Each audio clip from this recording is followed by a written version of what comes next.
నమస్తే, welcome to Vikram TV. Dhoolpet Hyderabad వాసులకు పెద్దగా పరిచయం అక్కర్లేని పేరు. ఎందుకంటే ఏటా గణేష్ చతుర్థికి అడుగు నుంచి 60 అడుగుల వినాయక ప్రతిమలు ప్రాణం పోసుకునేది ఇక్కడే. మరి సీజన్ వచ్చిందంటే ఈ ప్రాంతంలో ఏ ఇంట చూసినా వినాయక విగ్రహాలు తయారు చేస్తూ ఉంటారు. పిల్లల నుంచి పెద్దల వరకు అంతా విగ్రహాల తయారీలోనే నిమగ్నమైపోతారు.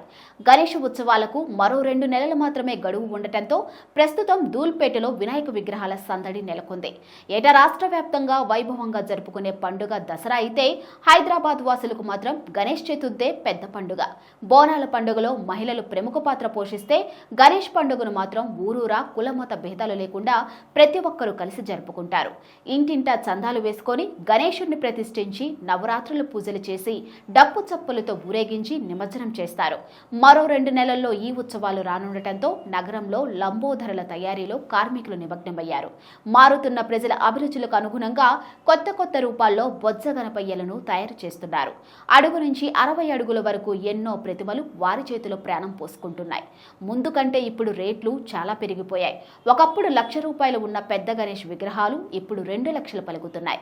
పండగ దగ్గర పడే సమయంలో వస్తే అసలు విగ్రహాలే దొరకడం లేదు. అందుకే 2-3 నెలల ముందే వచ్చి విగ్రహాలను కొంటున్నామని కొనుగోలుదారులు అంటున్నారు. ధూల్పేటలో ఏ ఇల్లు చూసినా ఏ గల్లీకెళ్లినా గణేష్ ప్రతిమల తయారీ దృశ్యాలే దర్శనమిస్తాయి. మహారాష్ట్ర, బీహార్, ఉత్తరప్రదేశ్, ఒడిశా, పశ్చిమ బెంగాల్ రాష్ట్రాల నుంచి వేలాది మంది కార్మికులు విగ్రహాల తయారీలో నిమగ్నమయ్యారు. వాళ్లలో ఏళ్లుగా ఇదే పని చేసుకుంటూ ఇక్కడే స్థిరపడిన వారు కొందరైతే సీజన్లో వచ్చి వెళ్లేవారు మరికొంతమంది ఉన్నారు. ఇక వినాయక చవితికి 3 నెలల ముందు నుంచే డిమాండ్ మేరకు ప్రతిమల తయారీ మొదలు పెడతామని తయారీదారులు చెబుతున్నారు. ఏడాదంతా ఇదే పని చేస్తుంటామని, పండగ రోజుల్లో కాస్త ఎక్కువ మందికి ఉపాధి కల్పిస్తామని వెల్లడించారు. సంవత్సర కాలం పాటు విగ్రహాలను మేమే తయారు చేస్తాం. కొన్ని నెలలు వినాయకుని విగ్రహాలు తయారు చేస్తే కొన్నిసార్లు అమ్మవారి విగ్రహాలను తయారు చేస్తాం. విగ్రహాల తయారీలో 50% పీఓపీ ఉంటే మిగతా అంతా క్లే ఉంటుంది. ముఖ్యంగా గణేష్ విగ్రహాల తయారీ కోసం మహారాష్ట్ర, రాజస్థాన్ నుంచి రప్పించుకుంటాం.